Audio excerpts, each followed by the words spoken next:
घने जंगल में एक छोटा सा गांव था जिसका नाम था सोनापुर।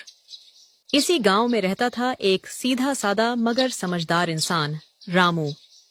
रामू लकड़ियां काटकर और जंगली फल बेचकर अपना जीवन चलाता था। वह जंगल को केवल कमाई की जगह नहीं बल्कि एक जीवित संसार मानता था। उसी जंगल में 5 मशहूर प्राणी रहते थे। चालाक लोमड़ी, भूखा और खतरनाक भेड़िया, जंगल का शक्तिशाली बाघ और नन्हा मगर फुर्तीला खरगोश। कई दिनों से बारिश नहीं हुई थी, शिकार कम हो गया था। एक दिन भेड़िया झाड़ियों के बीच घूम रहा था। उसकी आंखें लाल थीं और पेट की आग उसे चैन नहीं लेने दे रही थी। तभी उसकी नजर खरगोश पर पड़ी, जो गाजर खोजते हुए कूद रहा था। आज तो किस्मत खुल गई। इतने दिनों बाद ताजा शिकार दिखा है। भूख ने मुझे पागल कर दिया है और अब कोई मुझे रोक नहीं सकता। खरगोश डर के मारे भागने लगा। भेड़िया भी पूरी ताकत से उसके पीछे भागा, लेकिन तभी बीच रास्ते में लोमड़ी आ गई। रुक जाओ भेड़िया, इतनी जल्दबाजी ठीक नहीं। क्या तुम्हें पता नहीं कि आज जंगल में नया नियम लागू हुआ है? नियम? भूखे पेट नियम सुनाई नहीं देते लोमड़ी। अगर जान बचानी है तो हट जाओ। दया करो भैया, मैंने किसी का कुछ नहीं बिगाड़ा। बाघ ने साफ कहा है कि बिना इजाजत शिकार करने वाले को जंगल से बाहर निकाल दिया जाएगा।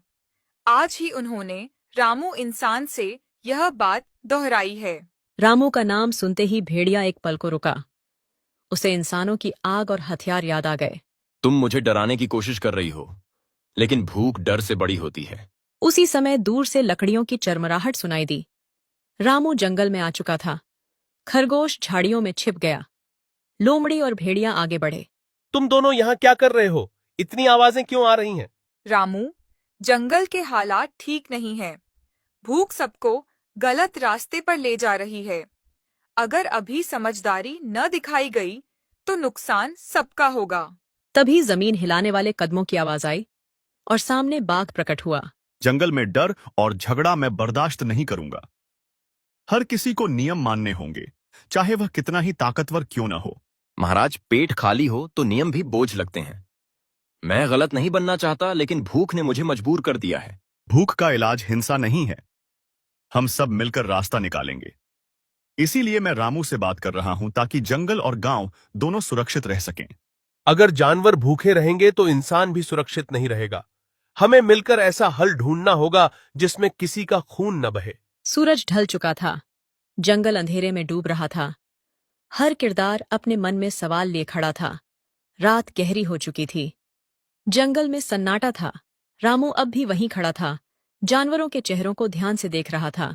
मैं तुम सबकी हालत समझ सकता हूं। अगर भूख यूं ही बढ़ती रही तो आज नहीं तो कल बड़ा झगड़ा जरूर होगा। हमें कोई ऐसा रास्ता निकालना होगा जिससे किसी को जान न गंवानी पड़े। रामू सही कह रहा है। जंगल में संतुलन जरूरी है। अगर भेड़िया आज खरगोश को खा जाएगा तो कल लोमड़ी डरेगी और परसों जंगल टूट जाएगा। संतुलन की बातें पेट नहीं भरती। कई दिन से मुझे ढंग का शिकार नहीं मिला। अगर आज भी खाली लौटा तो शायद मैं जिंदा ही न रहूं। झाड़ियों के पीछे छिपा खरगोश कांपता हुआ बाहर आया।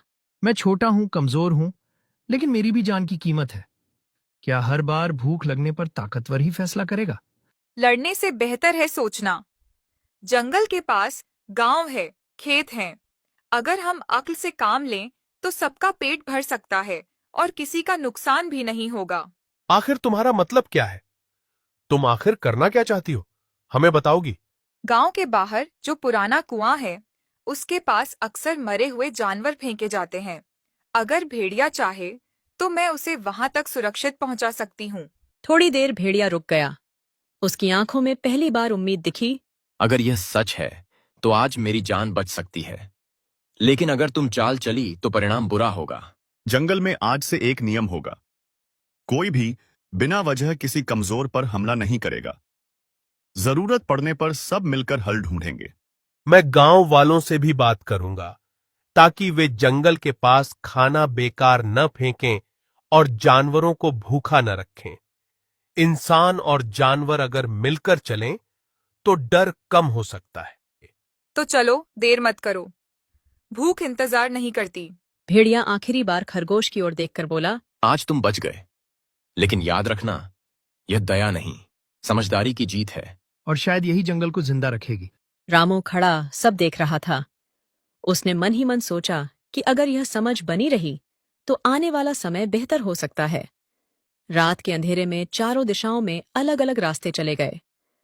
अगली सुबह की पहली किरण जंगल में फैल चुकी थी। रात की घटनाओं के बाद जंगल कुछ बदला बदला सा लग रहा था। हवा में डर कम और उम्मीद ज्यादा महसूस हो रही थी। रामू गांव की ओर जा चुका था, लेकिन उसके शब्द अब भी जानवरों के मन में गूंज रहे थे। भेड़िया लोमड़ी के साथ उस पुराने कुएं तक पहुंचा, जहां सच में गांव वाले मरे हुए जानवर और फसल का बेकार हिस्सा फेंक जाते थे। कई दिनों बाद भेड़िए को पेट भर खाना मिला। उसकी आंखों की जलन कम हो चुकी थी। आज अगर तुम मेरे सामने ना आती तो शायद मैं कोई बड़ा पाप कर बैठता। भूख इंसान ही नहीं, जानवर को भी अंधा बना देती है। अक्ल का काम यही है कि वह अंधेपन से पहले रास्ता दिखा दे। ताकत से ज्यादा जरूरी समझदारी होती है। दूसरी ओर जंगल के बीच बाघ एक ऊंची चट्टान पर बैठा सब कुछ देख रहा था। उसे पहली बार लगा कि बिना दहाड़ के भी जंगल चल सकता है। अगर हर समस्या का हल शिकार होता तो यह जंगल कब का खत्म हो चुका होता। आज जो हुआ वह मिसाल बनेगा। खरगोश अपने बिल से बाहर निकला। अब उसकी चाल में डर कम था। वह सीधे बाघ के पास पहुंचा। न्याय तभी जिंदा रहता है जब सब उसे माने, ताकतवर भी और कमजोर भी। उधर गांव में रामू पंचायत के सामने खड़ा था। अगर हम जंगल को दुश्मन समझेंगे तो एक दिन वही दुश्मन बन जाएगा। जानवर भूखे रहेंगे तो गांव सुरक्षित नहीं रहेगा। हमें मिलकर रास्ता निकालना होगा। गांव वालों ने उसकी बात समझी। तय हुआ कि खाने का बेकार हिस्सा जंगल के किनारे एक तय जगह पर डाला जाएगा, ताकि जानवर गांव में न आए। रामू फिर जंगल लौटा और बाघ से मिला। आज इंसान और जानवर दोनों ने एक कदम पीछे हटकर बड़ा कदम आगे बढ़ाया है। सही कहा। आज जंगल ने सीखा कि ताकत से बड़ा समझौता होता है। लोमड़ी, भेड़िया और खरगोश भी वहां आ गए। सब एक दूसरे को देख रहे थे, लेकिन इस बार नजर में डर नहीं था। मैं वादा करता हूं कि बिना वजह किसी कमजोर पर हमला नहीं करूंगा। और मैं ये समझूंगा कि हर ताकतवर दुश्मन नहीं होता। और मैं अक्ल का इस्तेमाल सिर्फ चल के लिए नहीं, सही रास्ते के लिए करूंगी। जंगल में एक नया नियम जन्म ले चुका था। भूख होगी, मुश्किल होगी, लेकिन फैसला मिलकर होगा। रामू मुस्कुराया और धीरे से बोला, जब सोच साथ चलती है तब जंगल भी परिवार बन जाता है। अगर जंगल और गांव दोनों समझदारी और बिना लालच से चले तो कभी कोई परेशानी खड़ी नहीं हो सकती। इंसान लकड़ी और फल ले जा सकते हैं और जरूरत पड़ने पर इंसान जंगल की मदद करे। ठीक है, तो यह तय रहा कि आज से इंसान और जंगल नए समझौते से नई शुरुआत करेंगे। सूरज ढलने लगा। जंगल शांत था, लेकिन वह शांति डर से नहीं, समझ से पैदा हुई थी।